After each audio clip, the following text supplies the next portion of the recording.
कल से ई-मित्र कियोस्क पे खाद्य सुरक्षा योजना के अंदर आवेदन करवाने वाले लोगों की लाइनें लगने लग गई हैं।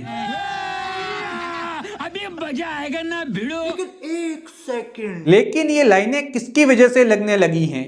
क्या खाद्य सुरक्षा योजना के आवेदन प्रारंभ हुए हैं? तो खाद्य सुरक्षा योजना के आवेदन तो प्रारंभ नहीं हुए हैं। कुछ ई-मित्र तो उस हद तक पहुंच गए हैं कि लोग आ रहे हैं तो इनका फायदा उठाया जाए, तो उनके ऑफलाइन फॉर्म भर रहे हैं और फॉर्म भर के पैसे ले रहे हैं, जबकि खाद्य सुरक्षा योजना के आवेदन तो प्रारंभ हुए ही नहीं। भाई साहब कुछ ज्यादा नहीं हो गया ये? तो यहाँ पे मैं आप सभी को बता लेता हूँ कि ऐसा काम आपको नहीं करना है। अगर आप ऐसा काम करेंगे तो आप समस्या में पड़ेंगे। पहला तो मैं आप सभी को बता लेता हूँ कि अगर आप ऑफलाइन फॉर्म भर रहे हैं और आप ये सोच रहे हैं कि जब आवेदन प्रारंभ होंगे तब मैं ऑनलाइन कर लूंगा, लेकिन तब आप ऑनलाइन नहीं कर पाएंगे क्योंकि कस्टमर के मोबाइल पे OTP नंबर भेजे जाएंगे। इसके अलावा यहाँ पे जो खाद्य सुरक्षा योजना के अंदर जो नया आदेश जारी हुआ है, जिसकी वजह से ये अफवाह फैलाई जा रही है कि खाद्य सुरक्षा योजना के आवेदन प्रारंभ हो गए हैं, तो यहाँ पे जो ये वाला आदेश है इसी की वजह से अफवाह फैलाई जा रही है। इस सज्जन को क्या तकलीफ है भाई? और इस आदेश के अंदर यह भी बताया गया है कि जब भी कोई व्यक्ति ई-मित्र के माध्यम से ऑनलाइन आवेदन करेगा, उसके 30 दिनों के अंदर अंदर उसका नाम खाद्य सुरक्षा योजना में या तो जुड़ जाएगा या फिर उसका आवेदन निरस्त हो जाएगा।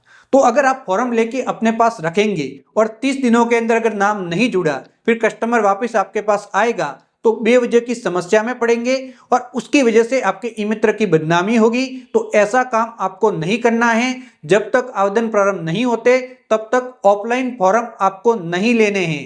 ये कस्टमर नहीं है, ये मेरे फैमिली है, मम्मी पापा की तरह ट्रीट करती हूँ मैं इनको। इसके अलावा व्हाट्सएप ग्रुप पर भी शेयर नहीं करना है और लोगों को अपने ई-मित्र पे नहीं बुलाना है, क्योंकि जब एक व्यक्ति आपके ई-मित्र पे आता है तो ज्यादातर लोग ऐसे होते हैं जो कि मजदूरी करके अपना जीवन व्यापन करते हैं। तो जब वो आपके पास आते हैं तो उस दिन की मजदूरी छोड़ के वो आपके ई-मित्र पे आते हैं और उनका 300 से लगा के 500 रुपये या फिर 1000 रुपये तक का नुकसान हो सकता है उनके।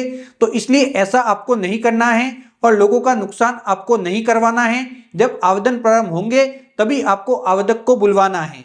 हो सकता है कि बाद में ऑफलाइन फॉर्म ही बदल दिया जाए और उसके बाद आप समस्या में पड़ सकते हैं, फिर वापस आपके खर्चा भी होगा, लोगों से भी आपको वापस पैसे लेने पड़ेंगे फॉर्म के, तो वो आपकी शिकायत भी दर्ज करवा सकता है। तो इसके लिए ऐसा आपको बिल्कुल नहीं करना है। यहाँ पे लोगों को यहाँ पे गुमराह नहीं करना है। तो यहाँ पे ये बहुत बड़ी अपडेट थी। लोग इस प्रकार से परेशान हो रहे थे। कल से ई-मित्र पे लंबी लंबी लाइनें लगने लग गई हैं।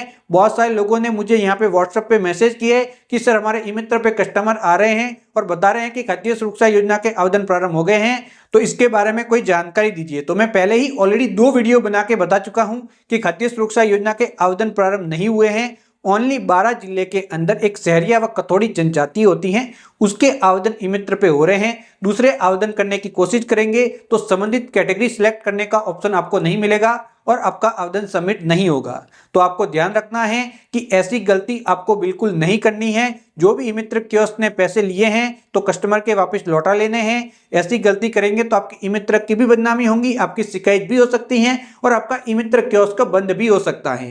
तो इसलिए आपको विशेष करके ध्यान रखना है। इसके अलावा जब भी आप ई-मित्र पे काम करते हैं तो उस समय कुछ एक नियमों का आपको पालन करना है।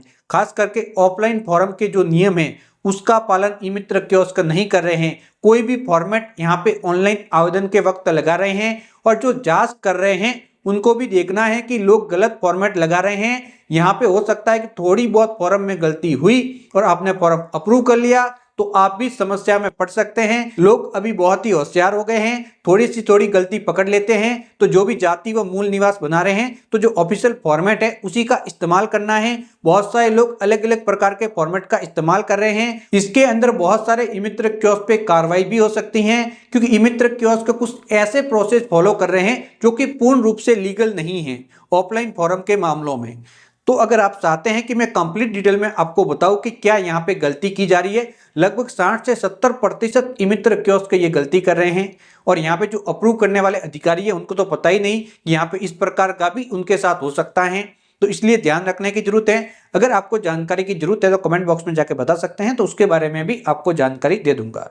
तो अगर आपको जानकारी अच्छी लगी हो तो चैनल को सब्सक्राइब करके ऑल नोटिफिकेशन ऑन करना बिल्कुल आपको नहीं भूलना है। तो बाय बाय दोस्तों।